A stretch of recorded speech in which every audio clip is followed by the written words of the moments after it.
Então foi nessa sequência que esses profissionais nos Estados Unidos, eles começaram a desenvolver pesquisas utilizando a toxina botulínica para correção do estrabismo, tá? 1973.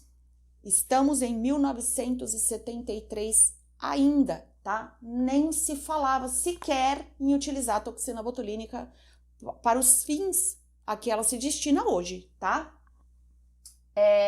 Após muitos experimentos em animais, se observou que era possível promover um efeito duradouro no enfraquecimento de músculos onde se injetava a toxina botulínica, até que a partir desses estudos e dessas pesquisas, a FDA, que é a entidade que padroniza e que permite a distribuição medicamentosa nos Estados Unidos, permitiu o casal Scott, em 1977, avaliar o efeito desse produto em humanos para indicação terapêutica, correção do estrabismo, tá? Bom, 2 anos depois que a FDA liberou a manufatura da toxina botulínica para uso comercial, ela tinha o nome de Oculinum e era manipulada ou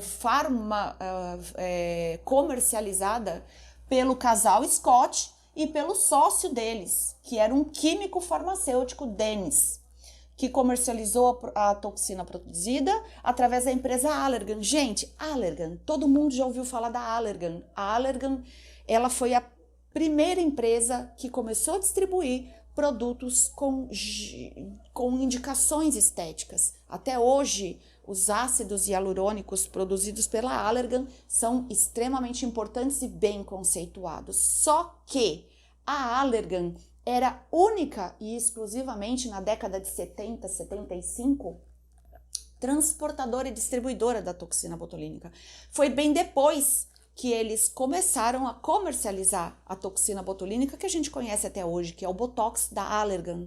Então a Allergan, ela começou como uma empresa distribuidora desse produto e hoje ela comercializa a toxina botulínica sob o nome de Botox, que a gente vai ver daqui a pouquinho, tá? Tô no ano de 1991 ainda, tá? Bom, quando eles consideraram que a toxina do tipo A, como eu falei para vocês, a cepa do tipo A é a cepa que é utilizada até hoje, era muito superior à do tipo B, eles comercializaram ou trabalharam somente em cima da cepa tipo A,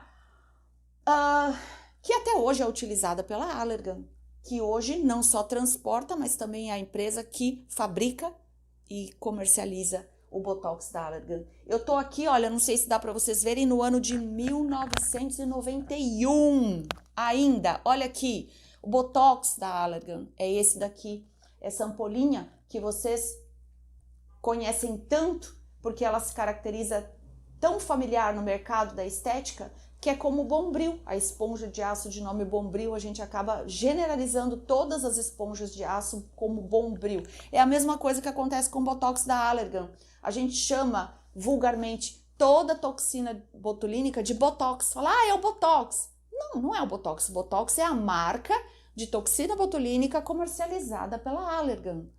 Outras toxinas botulínicas têm outros nomes quando elas são produzidas por outras empresas. Vamos ver então como que foi a sequência de comercialização e de produção, em que países que esses produtos foram comercializados. Bom, depois da Allergan começar a produzir e comercializar o Botox em 1991, na Europa, com o mesmo propósito, as neurotoxinas foram utilizadas de forma terapêutica no Reino Unido e durante a sua produção e comercialização, laboratórios como o Speyswood, onde que está aqui, no Reino Unido, começaram a produzir e comercializar a toxina botulínica, que também é muito conhecida até hoje, que é o Dyspor, tá?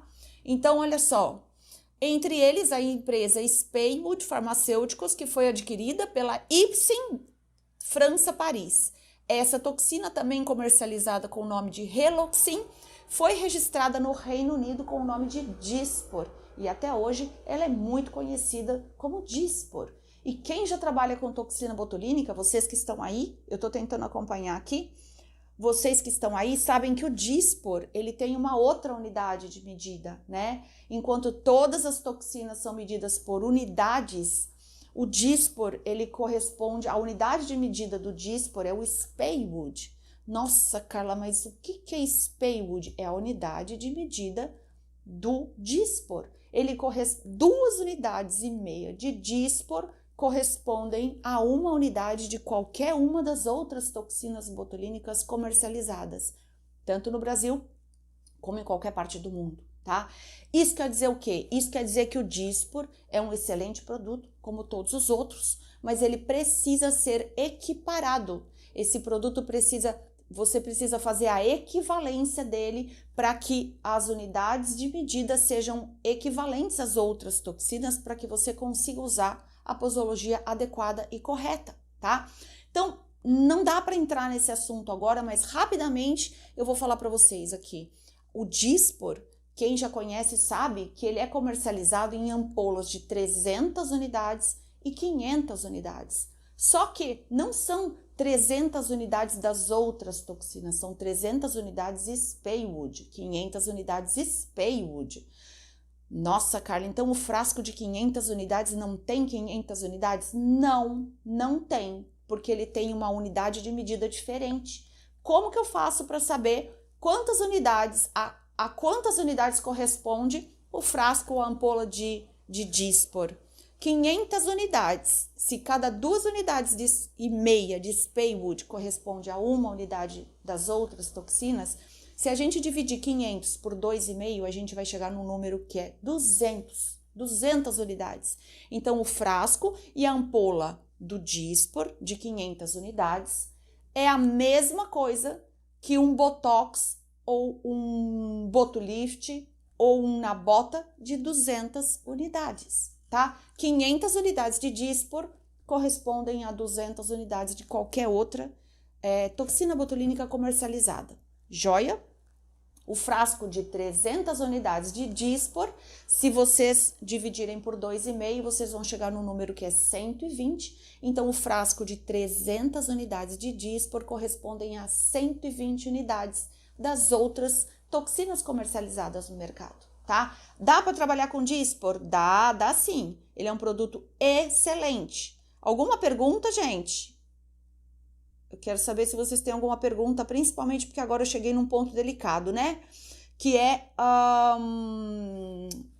o Dyspor, porque o Dyspor é um produto diferente, né? Quando a gente opta por trabalhar com o Dyspor, a primeira coisa que a gente tem que entender é essa equivalência da unidade de medida para a gente poder trabalhar corretamente, senão a gente vai aplicar subdoses no paciente, no músculo do paciente. Joia? Então, depois do Dyspor, na sequência, relembrando aqui, o Botox da Allergan é um produto americano, o Dyspor é um produto fabricado e comercializado a partir do Reino Unido. E na sequência, olha, quem veio na sequência foi a China, que desenvolveu uma toxina botulínica do tipo A através do Instituto Lenzhou, que utilizou uma precipitação ácida da toxina que foi registrada na China em 1993 sob o nome de Prosigny. Prosigny também é uma marca muito conhecida no mercado, que também já foi testada, que também já tem sido utilizada com resultados clínicos muito eficientes. Todas elas que vieram na sequência têm tido resultados excelentes. E hoje a gente pode realmente se embasar nesses resultados, porque a gente tem trabalhos, pesquisas clínicas e científicas que comprovam a eficácia destes produtos desde que trabalhados com a posologia e o armazenamento adequado, tá? No final da live a gente vai falar um pouquinho sobre o armazenamento desse produto, que ele é delicado, ele requer alguns cuidados, como a temperatura, por exemplo, entre 2 e 8 graus, com exceção de um único produto, que eu já vou falar para vocês qual é, que por conta da proteína que é utilizado na sua manufatura, ele não precisa de geladeira antes da diluição. Depois de diluído, ele precisa ser conservado, assim como as outras toxinas, em geladeira, numa temperatura entre 2 e 8 graus. Joia? Então, vamos seguir aqui. Na linha do tempo, eu tenho o Prosigni, tá? Que é um produto chinês. Vou vir pro lado de cá. E na sequência, em 2005, veio uma toxina botulínica que foi produzida, ou é produzida até hoje pela Alemanha, sob o nome de Xeomin. Xeomin tem um peso molecular pequeno, reduzido, se utiliza uma proteína que não requer a manutenção em geladeira, por isso que ela tem essa facilidade. É um produto bastante versátil e muito eficiente, tá? Já usei Xeomin por muito tempo, tanto nas aplicações estéticas como nas aplicações terapêuticas. É um produto também de excelente qualidade. Na verdade, eu como docente e como clínica já trabalhei com todas as toxinas botulínicas que estão aprovadas pela Anvisa para a sua utilização. De modo algum, eu me comprometo a utilizar uma toxina que ainda não tenha a aprovação da Anvisa. Porque se a gente tem uma entidade que se preocupa em fazer o controle de qualidade, não faz o menor sentido a gente utilizar um produto que ainda não esteja registrado e controlado pela Anvisa. Por quê? Porque a Anvisa ela não controla só a qualidade desse produto e dos efeitos clínicos obtidos por ele, ela controla descontaminação do frasco, todos fatores importantes que nunca, jamais podem nem devem ser deixados de lado quando a gente faz a escolha de um produto. Então, o primeiro ponto, gente, quando vocês forem escolher qual toxina botulínica vocês querem utilizar, todas são excelentes, todas aprovadas pela Anvisa, têm excelentes resultados clínicos, tanto terapêuticos quanto estéticos, desde que armazenadas adequadamente e desde que a posologia seja compatível com aquele músculo que vocês vão fazer a aplicação, né? Por isso que é importante, e eu não canso de falar, a importância do conhecimento da anatomia, porque a posologia para a estrutura, para proporção muscular, de dose de toxina por proporção de músculo, é um dos detalhes mais importantes para o sucesso de vocês nas aplicações. Pega um músculo como masseter, estou esbarrando aqui no microfone, um músculo como masseter, ele solicita, às vezes, 20 unidades de toxina botulínica por lado, de 15 a 30 unidades de toxina botulínica por lado, por conta do seu tamanho, da sua proporção.